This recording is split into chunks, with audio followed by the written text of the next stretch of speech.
मी इतकं राजकारण पाहिलं जवळून, म्हणजे अगदी महाजनांच्या काळापासून पाहिलं, अडवाणीजींच्या काळापासून पाहिलं आणि आत्ताचं पाहताय, काय फरक वाटतो?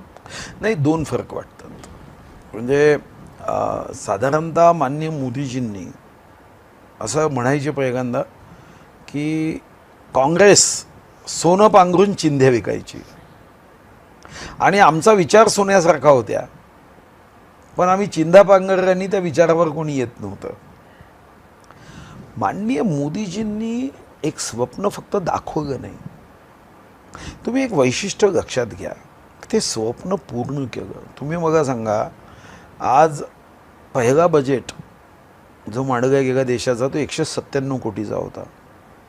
आज आम्ही 50,65,00,000 कोटी. आज तुम्हाला रस्ते बघा, एअरपोर्ट बघा, आयुष्यमान भारत बघा, तुम्ही घरांच्या बाबतीत 4 कोटीपेक्षा जास्त घरं बघा, स्वच्छतागृह बघा, एक मोठी यादी आहे. आंतरराष्ट्रीय लेवलला देखील परिणाम दिसतो. तुम्ही जर हे बघितलं तर युक्रेन आणि रशियाच्या युद्धात तिरंगा घेऊन पाकिस्तानी विद्यार्थी सुरक्षित बाहेर पडायचे. म्हणजे आमचा तिरंगा हा सुरक्षिततेची गॅरंटी झाली.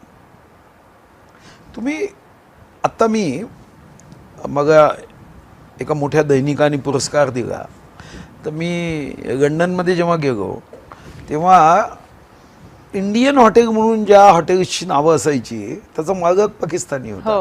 म्हणजे तो पाकिस्तानी म्हणत नाही, त्याला माहिती कुणी येणार नाही. इंडिया म्हणतं की विश्वास आहे, गॅरंटी आहे. इंडिया म्हणजे एक वचन आहे. आणि म्हणून माननीय मोदीजींनी ही जी एक या देशामध्ये, आणि दुसरं मग माननीय मोदीजींचं सर्वात आवडलेलं राजकारणामध्ये मोटिवेशन, सर्वसामान्यांना जी प्रेरणा माननीय मोदीजी द्यायचे, त्यातून समाज देश घडवण्याची क्षमता निर्माण करण्याचं काम त्यांनी मोठ्या प्रमाणावर केलं. विकासासोबत या गोष्टी आवश्यक असतात.